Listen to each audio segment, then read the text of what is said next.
Hey, you guys, welcome to this episode of The Rachel Cruze Show. So I know at this point, a lot of people, they have slipped on their money goals. Listen, it happens, right? You make a New Year's resolution, you start a new year and you think, I'm going to change. I'm going to do something different. I'm going to work towards this thing. And then you start slipping away. Yeah, and it's actually very common. So according to Forbes, about 80% of people abandon their New Year's resolutions by February. Yep. Which again means you may not be making as much headway as you'd hoped when it comes to your money habits and your bad money habits specifically.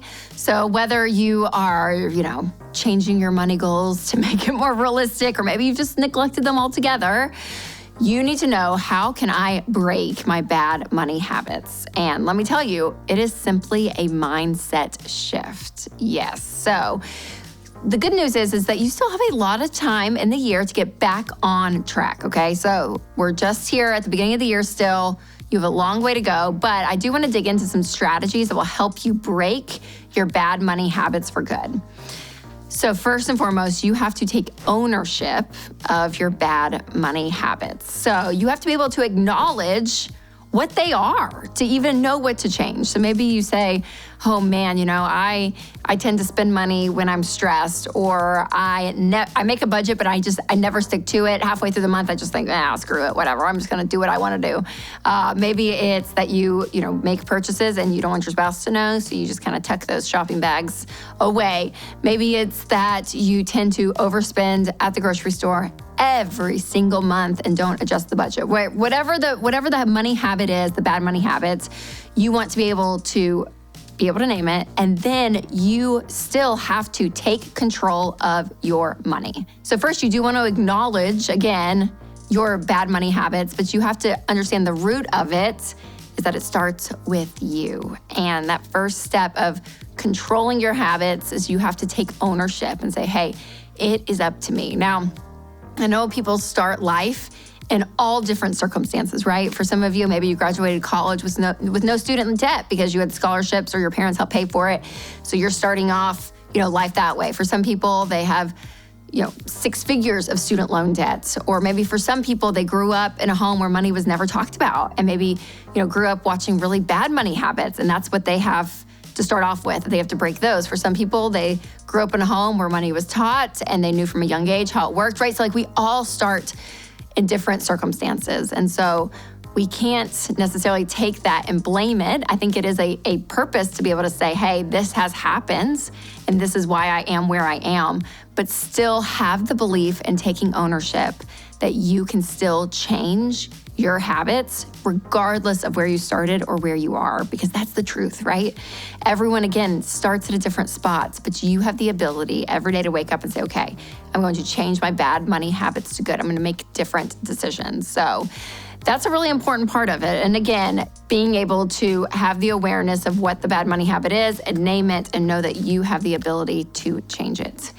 All right, next up, when it comes to our bad money habits, is that a lot of us don't keep track of what we spend. So this is not a great money habit. And let me tell you, this is one that you have to do. You have to be able to know where you are spending your money.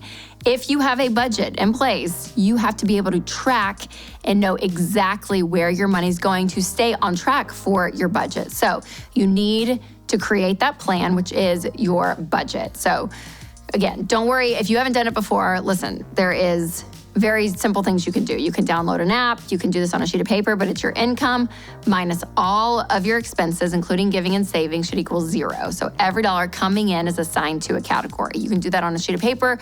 I love using Every Dollar. It's a budgeting app. It's really simple and it really does help. And then once you make the budget though, you want to be able to track your spending. So when you are spending money, you want to be able to take it out of that category and know how much money you have left in each specific category to be able to know how much you have left to spend. The tracking transactions for sure is a great money habit to have when it comes to winning with money. All right, now we're going to take a moment to talk about our friends at Slick Deals. So I know it feels more important than ever for families to save money right now.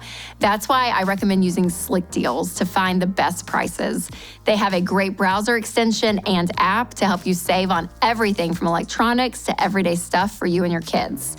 So find verified coupons, codes, and awesome deals on things your family needs at slickdeals.net/Rachel.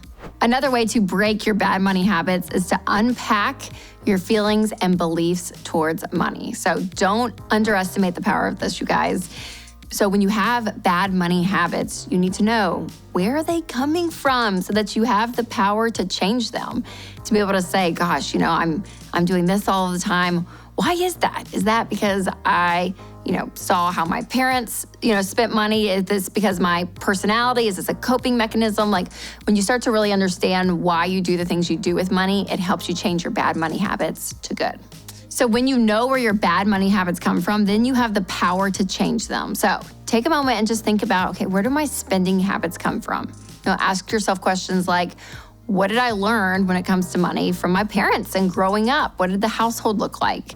I mean, believe it or not, you pick up a lot, whether it's intentionally or not intentionally taught, when it comes to your childhood home, of what your parents were doing. And again, just the emotional state of the household.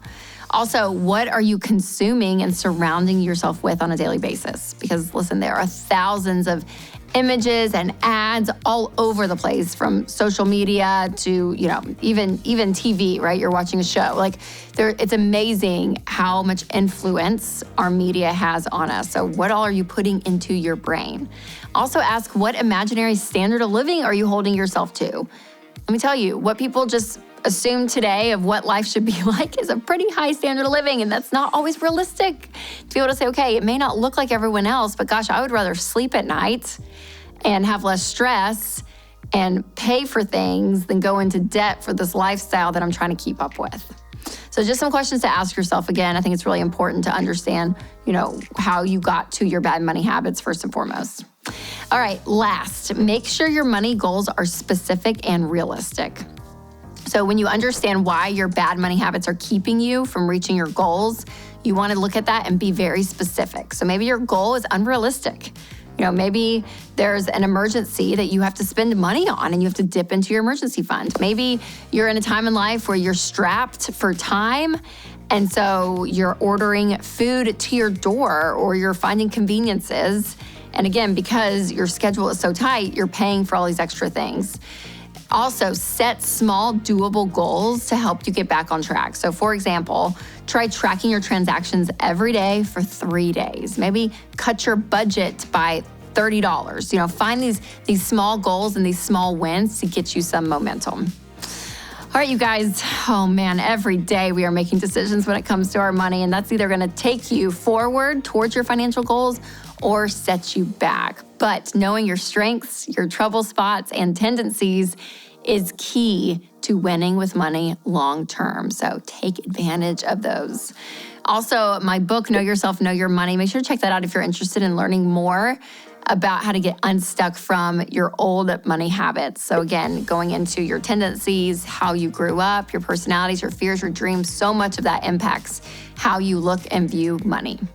All right, if you have a friend or a family member who is trying to do things differently with their money, make sure to send them this video and help them get back on track.